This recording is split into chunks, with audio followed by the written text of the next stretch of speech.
প্রিয় দর্শক, শুরু হলো তামাকের অর্থনীতি অনুষ্ঠান। আমরা আগেও বলেছি এবং আজকে আবার নতুন করে বলবো, আমাদের এই অনুষ্ঠানের একটি প্রধান লক্ষ্য হলো তামাকের ব্যবহার কমানোর ক্ষেত্রে কি কি পদক্ষেপ নেওয়া যায় সে বিষয়ে আলোচনা করা।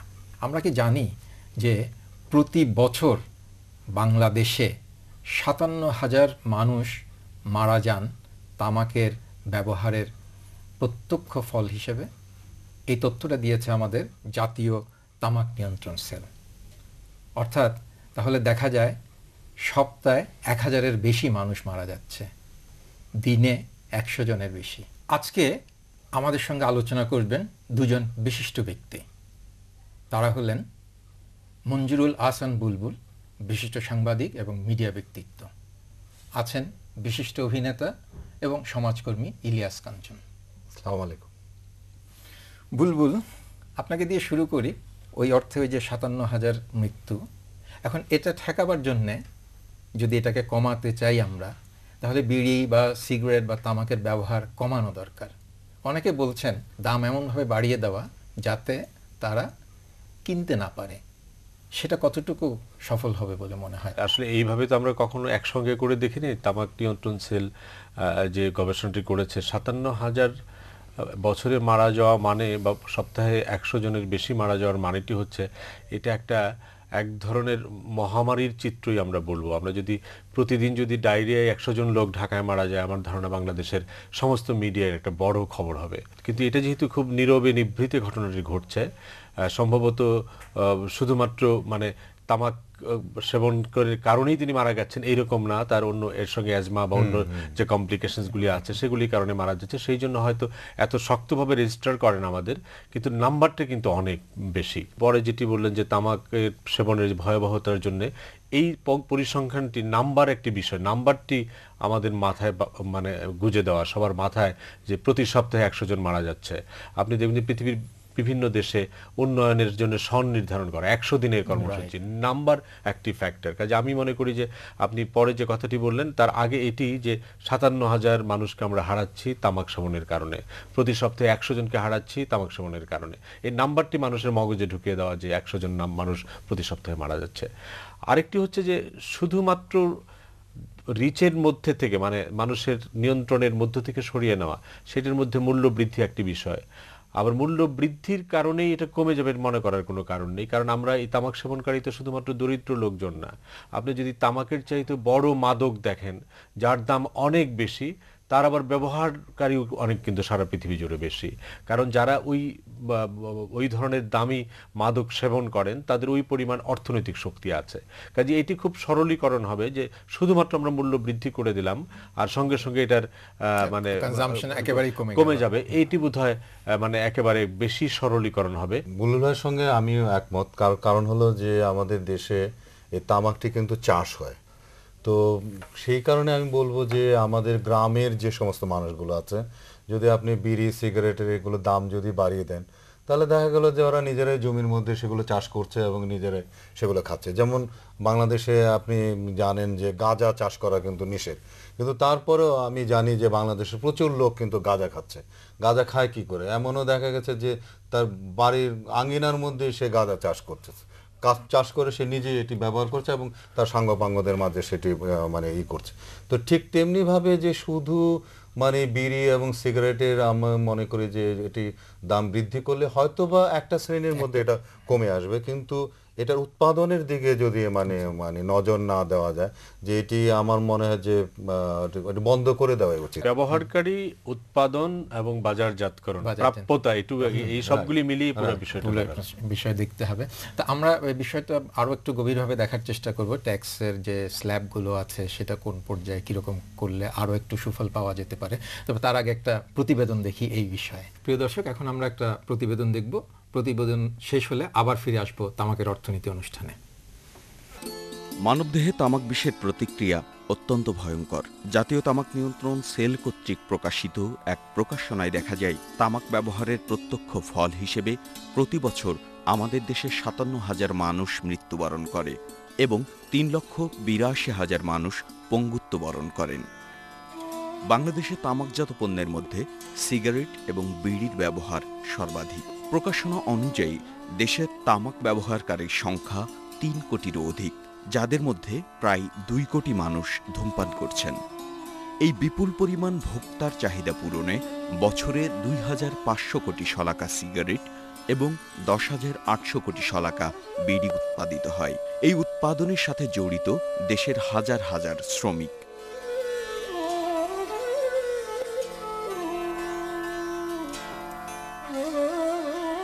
প্রতিদিন ৪,০০০ বিড়ি বানাই, ১৬ টাকা দেয়। যে পরিমাণ কষ্ট করি সে পরিমাণ তো টাকা দেয় না। মোট তো ৬ জন, তা ৩ জনে কাজ করি। আইসে ১২০, আইসে ১৩০, আইসে ১,০০০ বাদলে ধান ৪ টাকা করে প্রত্যেক দিন আসে। কেউ ৪ টাকা করলো, কেউ ৮ টাকা করলো প্রত্যেক দিন, কেউ ধরেন ১৫ টাকা ১২ টাকা এরকম। সারাদিন কাজ করে ৮ টাকা পায়, আমাদের কিছুই হয় না। বাসা বাড়ির ছোট বাচ্চাদের কাজ করায়, তাদেরকে হলেও লেখাপড়া থেকে বঞ্চিত করা হয়। এই অল্প পয়সার মাধ্যমে তাকে মা বাপ তাদেরকে পাঠাতে বাধ্যগত। উপার্জনের আর কোনো পথ না থাকায় একমাত্র সহজলভ্য এই কাজটিকেই জীবন বাঁচাবার একমাত্র অবলম্বন হিসেবে বেছে নিয়েছেন এই সব হতভাগ্য মানুষগুলো, আর প্রতিনিয়ত তিল তিল করে এগিয়ে চলেছেন মৃত্যুর দুয়ার পানে। এই পরিবেশে কাজ করতে আমাদের কষ্ট হয়, শ্বাস নিঃশ্বাস হয়ে এই সব গদ্দাগুলো যায় ভিতরে, মানুষের অসুখ বিসুখে হতে পারে, এটা কোনো নাই। এখন গরিব মানুষ হিসাবে ধরেন করতেছি। এখানে ১১০ টাকা, অন্য কাজে কোনো সুযোগ নাই। আমরা দিন হাজিরি কাজ করি, চলে যাই। ১১০ টাকা কাজ আমাদের হয় না। তাও আমরা ভালো কাজ পালি, এই ক্ষতিকর কাজ আর করব না। এবারের বাজেটে তামাকের ব্যবহার নিয়ন্ত্রণে ঘোষিত পদক্ষেপ সমূহের মাধ্যমে তামাক পণ্যের মূল্য বৃদ্ধিতে সরকারের সদিচ্ছার কথা বেশি স্পষ্টভাবেই প্রকাশ পেয়েছে। স্বাস্থ্য মন্ত্রণালয় সহ দেশের বিভিন্ন ধূমপান বিরোধী সংগঠন ও ব্যক্তিবর্গের অনুরোধ ও জনস্বাস্থ্য বিবেচনায় সিগারেটের মূল্যস্তর ও বিড়ির স্থানীয় উৎপাদন পর্যায়ে ট্যারিফ মূল্যবৃদ্ধির প্রস্তাব সহ জর্দা ও গুলের উপর 10% সম্পূরক শুল্ক আরোপের প্রস্তাব করছি। সরকার বিলাসবহুল পণ্য ও জনস্বাস্থ্য হানিকর পণ্যের আমদানি নিরুৎসাহিত করার জন্য প্রতিশ্রুতিবদ্ধ। তবে বাজেটে বিড়ির উপর আরোপিত শুল্ক পরবর্তীতে প্রত্যাহার করা হয়। তামাক পণ্যের মূল্য উল্লেখযোগ্য হারে বৃদ্ধির জন্য বাজেটে ঘোষিত পদক্ষেপগুলি আরো স্বচ্ছ এবং শক্তিশালী হওয়া দরকার। বিড়ির দাম সস্তা, বিড়ি খাই। বিড়িটা একটু সস্তা পাওয়া যায়, এই কারণে আমরা বিড়িটা খাই। তাহলে তামাক ব্যবহারকারীর সংখ্যা যেমন হ্রাস পাবে, তেমনি যুব সমাজও নিরুৎসাহিত হবে তামাক ব্যবহারের ক্ষেত্রে।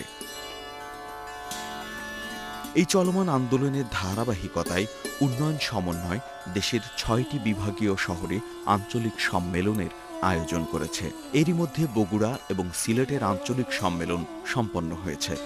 গত ২৪ অক্টোবর সকাল ১০টায় সিলেট উপশহরে গ্রামীণ জনকল্যাণ সংসদের সম্মেলন কক্ষে ক্যাব সিলেটের সহযোগিতায় উন্নয়ন সমন্বয় এক কর্মশালার আয়োজন করে। অনুষ্ঠানে উপস্থাপনা করেন উন্নয়ন সমন্বয়ের প্যাট প্রজেক্ট কোঅর্ডিনেটর জনাব চিন্ময় মুৎসুদ্দি ও সভাপতিত্ব করেন team leader doctor Zulfikar Ali. স্বাগত বক্তব্য বলেন সিলেট ক্যাবের সভাপতি জামিল চৌধুরী। ইনশাআল্লাহ এই অনুষ্ঠানটি কিভাবে সুন্দর সার্থক করে তোলা যায় সেভাবে আপনাদের সহযোগিতা আমরা কামনা করব। অনুষ্ঠানে প্রধান অতিথি হিসেবে উপস্থিত ছিলেন সিলেট ৩ আসনের মাননীয় সংসদ সদস্য মাহমুদ উসামাদ চৌধুরী এমপি। প্রধান অতিথি তার বক্তব্যে তামাক বিরোধী প্রস্তাব জাতীয় সংসদের অধিবেশনে উত্থাপনের প্রতিশ্রুতি ব্যক্ত করেন। সংসদে উত্থাপন করা শুধু নয়, সংসদের সংসদ সদস্যকে সম্পৃক্ত করে জনমত সৃষ্টি করা মহান জাতীয় সংসদ থেকে এবং সরকারের ঊর্ধ্বতন যারা আছেন, যারা এই আমাদের যে আরো 4টি বাজেট রয়েছে বা আমাদের প্রায় 4 বছরের ঊর্ধ্বে সময় আছে, আমরা ভালো একটা কিছু করার অন্তত চেষ্টা আমরা করব। প্রিয় দর্শক, প্রতিবেদনটি দেখলাম আমরা। এখন একটা ছোট্ট বিরতি নেব। বিরতির পর আবার ফিরে আসব তামাকের অর্থনীতি অনুষ্ঠানে।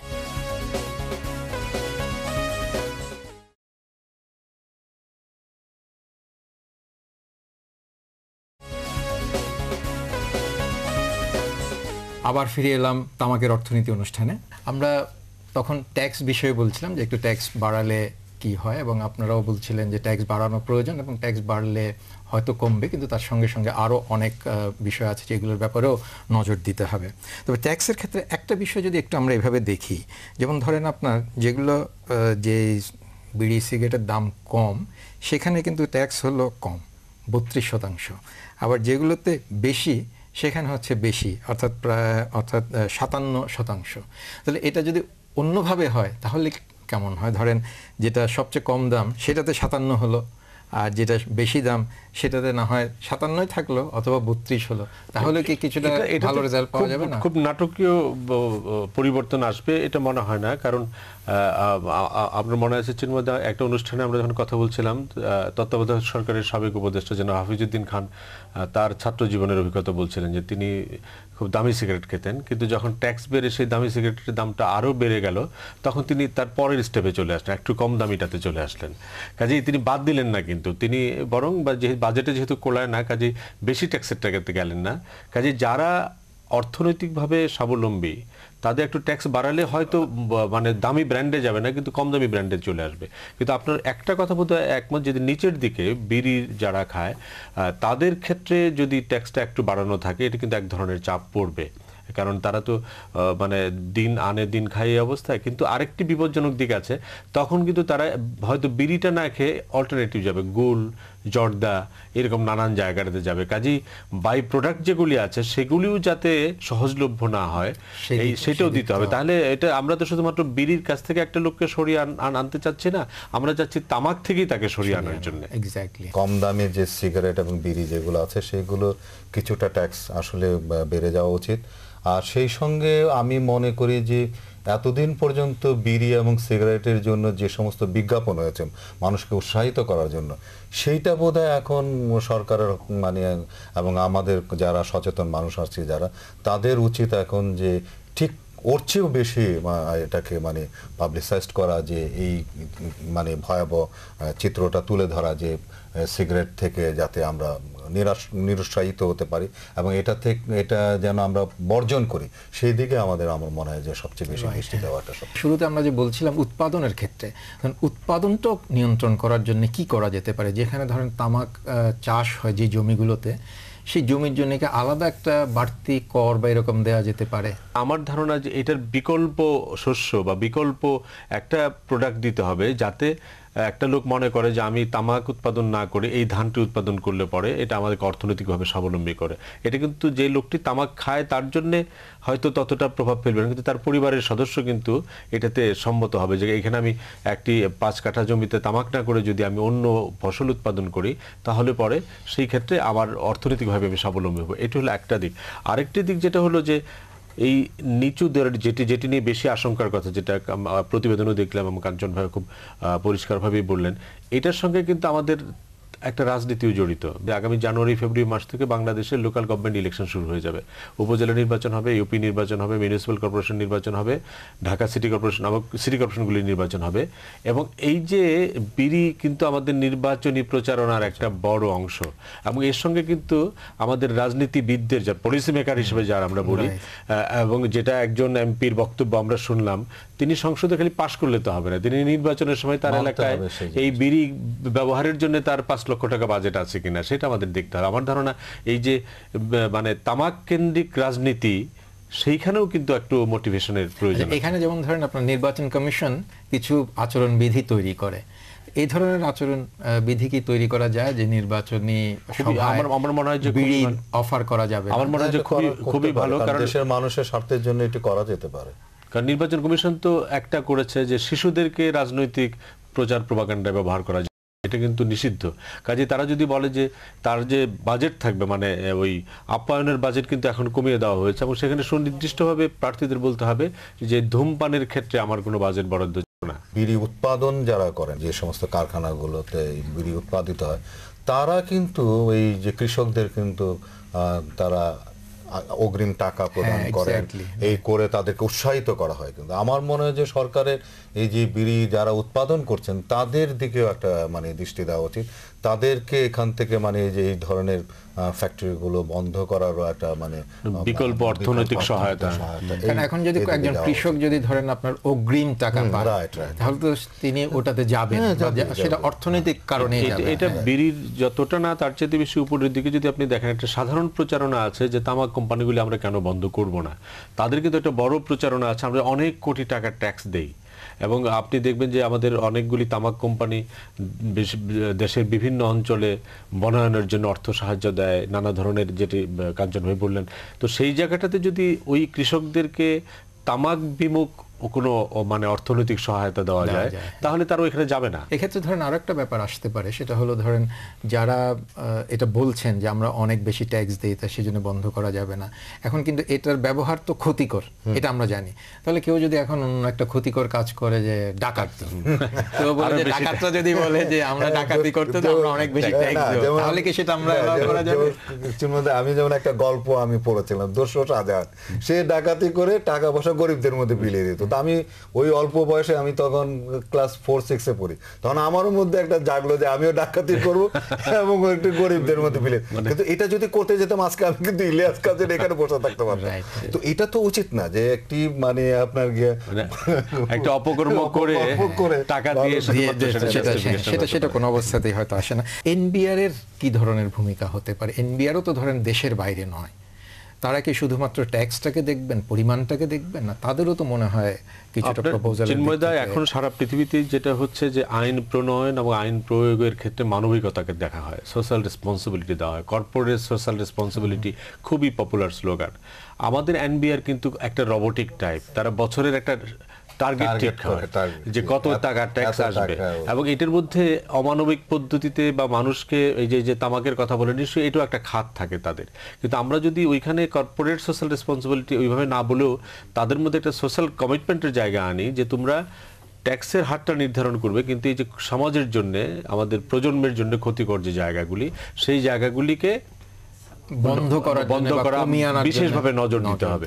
তা না দিলে কিন্তু শুধুমাত্র যে আমরা যদি নাম্বারের হিসেবে যাই, এনবিআর কিন্তু দেখবে যে তার লক্ষ্যমাত্রা এত, লক্ষ্যমাত্রা অর্জন হলো কি হলো না, সেটা তামাক থেকে আসলো নাকি ওই যে ডাকাতের গল্প বললেন নাকি ডাকাতটা দিল, সেটা কিন্তু মানে হয় না। কাজে সেটা দেখতে হবে। আমার মনে হয় যে আমাদের আইন প্রণয়ন, আইন প্রয়োগ এবং আইন বাস্তবতার মধ্যেও একটা মানবিকতা এবং সামাজিক দায়বদ্ধতার বিষয়টিকে যদি নিয়ে আসা যায় তাহলে হয়তো এটার প্রতিকার হতে পারে। তারপরে দাদা, আমি যেটা জানি আর কি, যে সেটা হলো যে তামাককে এখন দেখা গেছে যে তারা যে ট্যাক্স দিচ্ছে তার চেয়ে কিন্তু স্বাস্থ্য খাতে কিন্তু সরকারের কিন্তু অনেক বেশি কিন্তু বাজেট তাকে ব্যয় করতে হচ্ছে তামাক জনিত ব্যবহার কারণে যে সমস্ত রোগীরা মানে চিকিৎসা নিচ্ছে।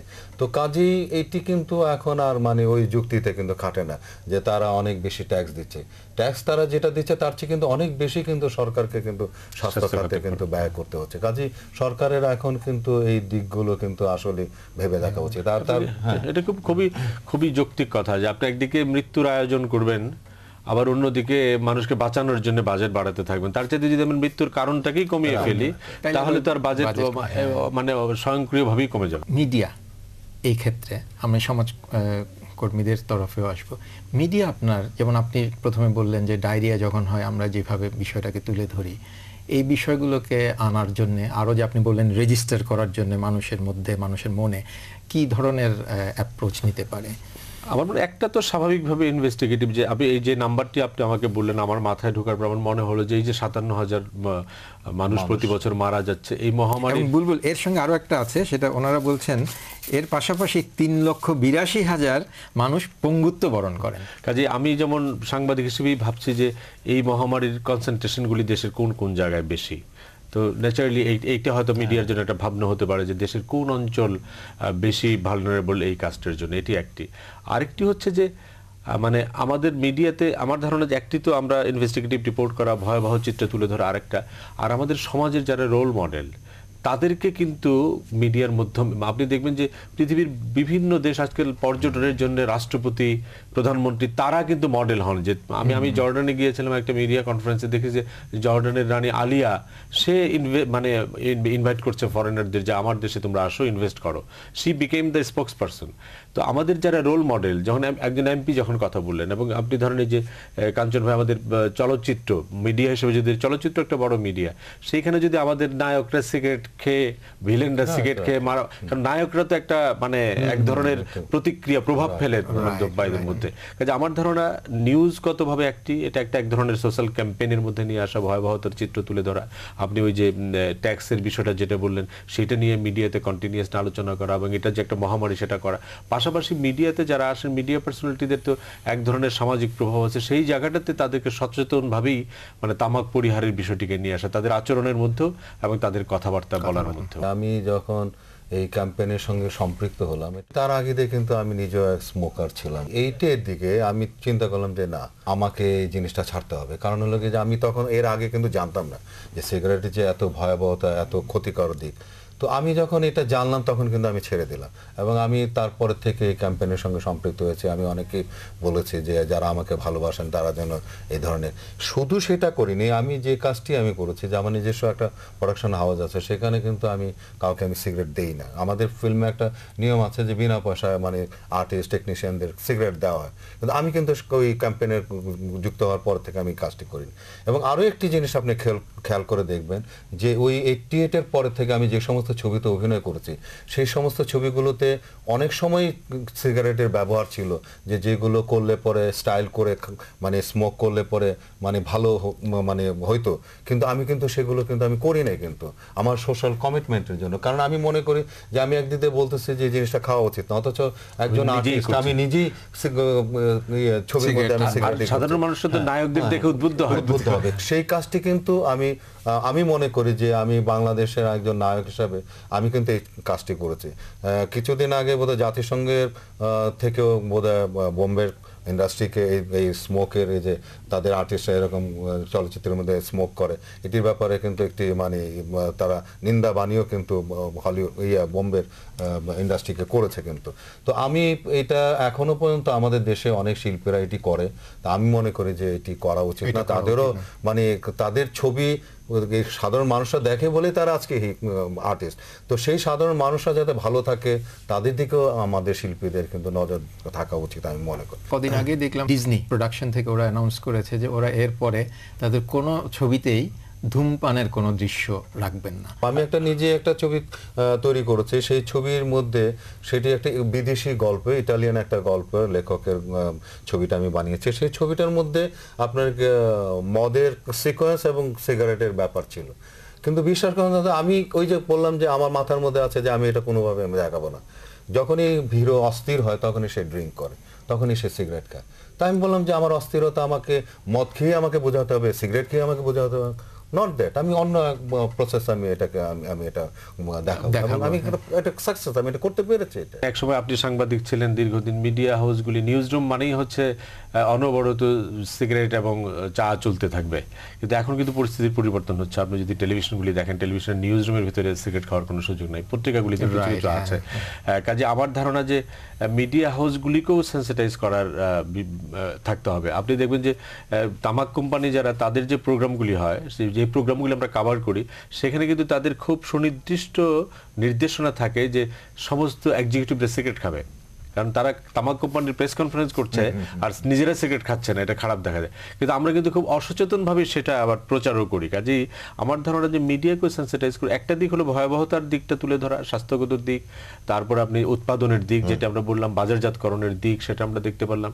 আরেকটা আমার যেটা ধারণা, এটার সহজপ্রাপ্যতাটাও বন্ধ করতে হবে। আপনি যেমন পৃথিবী মানে আমরা মনে করি যে ইউরোপ আমেরিকায় বোধহয় যে কেউ দোকানে গেলেই মদ কিনতে পারে, কিন্তু না, সেখানে কিন্তু 18 বছরের কম হলে পরে সিগারেটও কিনতে পারে না। এবং বিভিন্ন দেশে তো ফার্মেসিতে সিগারেট বিক্রি হয়, সিগারেট অন্য দোকানে বিক্রি হয় না, কিন্তু বাংলাদেশে কিন্তু যে কোনো একটা বাচ্চা ছেলে গিয়েও বিড়ি কিনতে পারে। যে একদিকে ট্যাক্স বাড়িয়ে যেমন ওইটা মানে তাদের রিচের বাইরে যেতে হবে, আরেক দিক থেকে প্রাপ্তির দিক থেকে প্রাপ্যতার দিকটাকেও কঠিন করে ফেলতে হবে, যাতে কেউ চাইতে গেলে পরে তাকে 18 বছর হয়েছে কিনা সেটা দেখতে হবে, একটা ছেলে আসলে পরে দেখতে কে চেয়েছে এটা। তাহলে আমার ধারণা যে সব দিক থেকে যদি আমরা ব্লক করতে থাকি তাহলে এটা অনেক নিয়ন্ত্রিত হয়ে যাবে, নিয়ন্ত্রিত হবে। এবং ধরেন ওই যে প্রাপ্যতা যেটা বলছেন, ওটার জন্য হয়তো একটা বিক্রেতাদের জন্য একটা লাইসেন্স সিস্টেম করা যেতে পারে, যারা এই তামাক বিক্রি করবেন তাদের জন্য আলাদা একটা লাইসেন্স দিতে হবে, যে এরা লাইসেন্স প্রাপ্ত বিক্রেতারাই শুধু তামাক বিক্রি করতে পারবে। অনেক ধন্যবাদ আজকের এই আলোচনায় অংশগ্রহণ করার জন্য কাঞ্চন এবং বুলবুল দুজনকেই। প্রিয় দর্শক, আমাদের এই অনুষ্ঠান দেখে আপনার যদি কোনো কিছু বলার থাকে তাহলে অনুগ্রহপূর্বক আপনার মতামত আমাদের জানাবেন। মতামত জানাবার ঠিকানা: প্রযোজক তামাকের অর্থনীতি, বাংলা ভিশন, দূর tower, 110 Bir Uttom CR Dutta road, Dhaka 1205। Phone 01712626198। আরেকটি ফোন নম্বর 01722051183। Email info@tobaccoeconomicsbd.org। প্রিয় দর্শক, আমরা তামাকের ব্যবহার কমানোর জন্য ট্যাক্স বাড়ানোর পাশাপাশি আরও কয়েকটি বিষয়ে কথা বললাম। বিষয়গুলো কর্পোরেট সোশ্যাল রেসপন্সিবিলিটি, যেমন একই সঙ্গে মানবিকতার ব্যাপারটাও এসে গেছে। আর সেটা শুধু একক কারো দায়িত্ব নয়, এটা আমাদের সমাজ সবার দায়িত্ব। ব্যক্তি হিসেবে, সামাজিক মানুষ হিসেবে, রাষ্ট্রীয় মানুষ হিসেবে এবং গ্লোবাল মানব হিসেবে আমাদেরকে এই বিষয়টা দেখতে হবে এবং সেভাবেই আমাদের পদক্ষেপ গ্রহণ করতে হবে। আজকে এই পর্যন্ত। আগামী অনুষ্ঠান দেখার আমন্ত্রণ জানিয়ে এখানে শেষ করছি।